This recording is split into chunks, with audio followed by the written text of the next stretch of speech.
Fire, one of mankind's earliest innovations. According to Greek mythology, fire was a tool meant only for the gods. Humans, on the other hand, were without fire. They were miserable, living in caves and holes of the earth, shivering from the cold, starved with hunger, and constantly afraid of wild beasts and those of malintent. Enter Prometheus, the son of Titan. His sympathies for mere mortals drove him to steal fire from Zeus and give it to man. According to the myth, for his actions, Prometheus was chained to the side of a mountain to suffer for eternity. Every day, an eagle came to peck at his liver, which would grow again each night, only to have the eagle return the next day, causing the pain to be everlasting. But with the fire, people were able to prosper, and their quality of life was vastly improved. So that is the myth. But what does it have to do with digital innovation? It turns out a lot. Fire is the first example of what I would refer to as reprogrammable technology. Once our ancestors learned how to control fire, they were able to use it for many different purposes, such as warmth, illumination, or inviting fellow cave dwellers over for a little barbecue party. Over time, humans evolved their use of fire, learning to store it for later use or even employ it as a tool of war, lightening their arrows and mixing it with oil and eventually developing explosive applications like gunpowder to defeat their enemies. They learn how to raise the temperature of fire to melt steel, which changed our approach to farming and agriculture, and even ornamental production of goods forged in gold.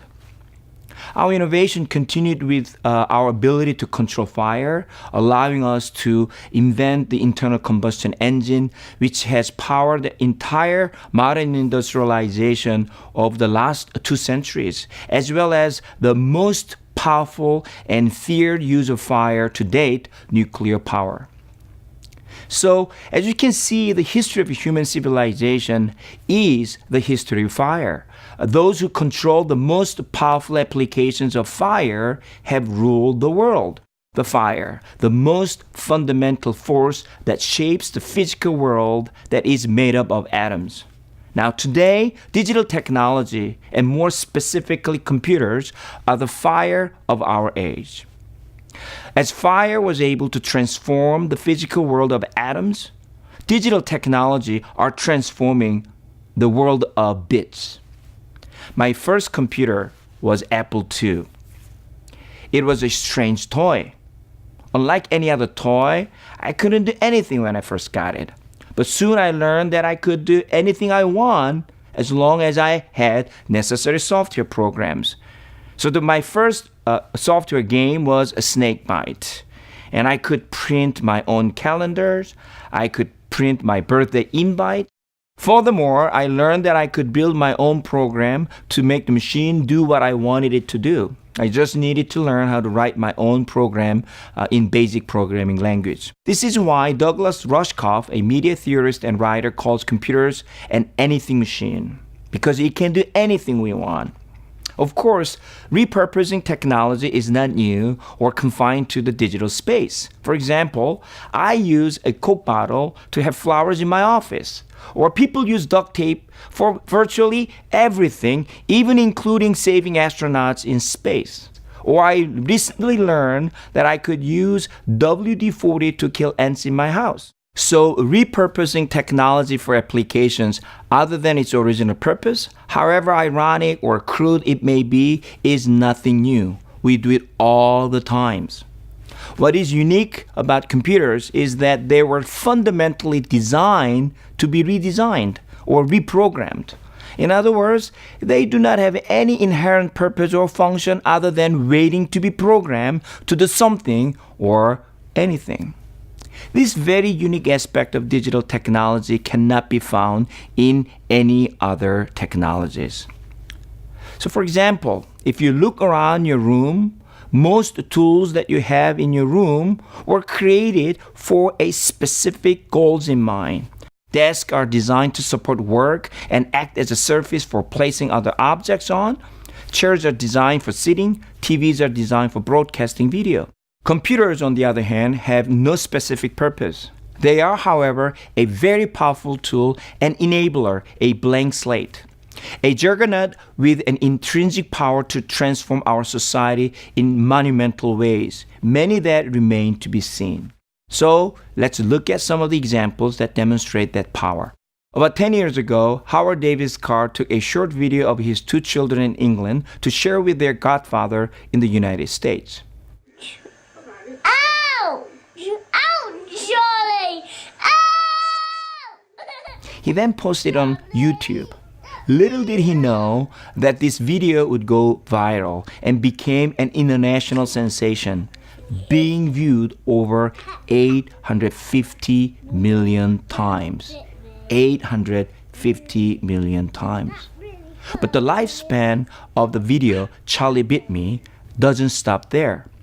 It began to become a cultural phenomenon, sprawling a whole class of parodies. Then things went even a little crazier with what we often refer to as mashups. A simple search on YouTube turns up over 3 million mashup videos that feature young children, men, women, dogs, and cats, and even cartoon characters, all adding to the digital narrative around this pop culture phenomenon. One of them, called Batman Begins, features Tom Hanks, Meryl Streep, Chris, and Liam Hemsworth. Some are mixed with hip-hop music or techno music. There are even apps that allow you to create your own mashup with hip-hop music in the background. But what exactly drove this phenomenon? I believe it was a combination of the internet, YouTube, inexpensive laptops, video editing software that is very easy to use, and the ubiquity of digital camera.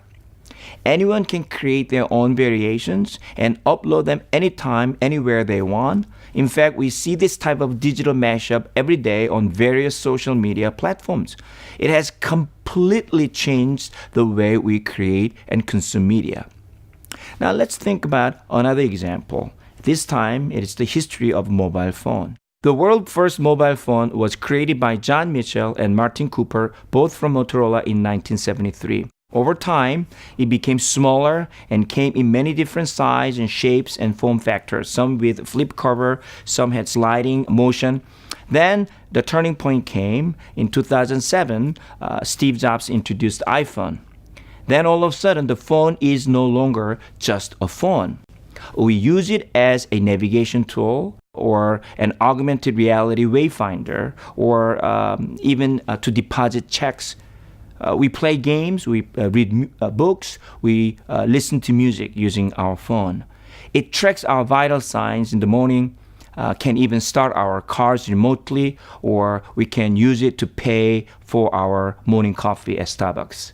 Like my original Apple II, there are endless possibilities with phones nowadays. As of spring 2017, there were 2.8 million apps for Android and 2.2 million apps for iOS. There are two things that are very, very important here. First, the majority of these apps are not developed by Apple or Google. Second, they are not made for the purpose of original function of the phone, which is voice call. Of course, we don't think about these things all the time as we use these phones, but from an innovation standpoint, something very, very important and fundamental has occurred.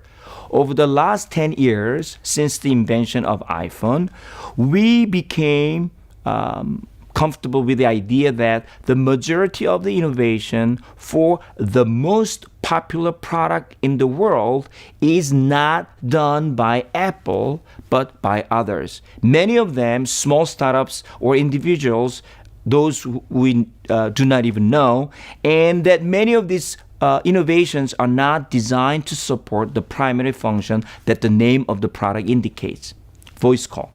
In a nutshell, this is what makes digital innovation uniquely powerful and disruptive. If I use an analogy, it is as if the majority of the innovation for automotive industry would be coming not from the big three, like Ford, GM, or Chrysler, but from hundreds of thousands of individual developers. And the majority of those innovations are not for the purpose of improving transportation, but something else that we don't even know what they are. Of course, in the automotive industry, it is not happening now, yet. But we are rapidly and surely moving into that direction with the innovation with the digital technology in automotive industry. The further the original concept of the interest is away from the digital technology, the more disruptive such innovation is likely to be.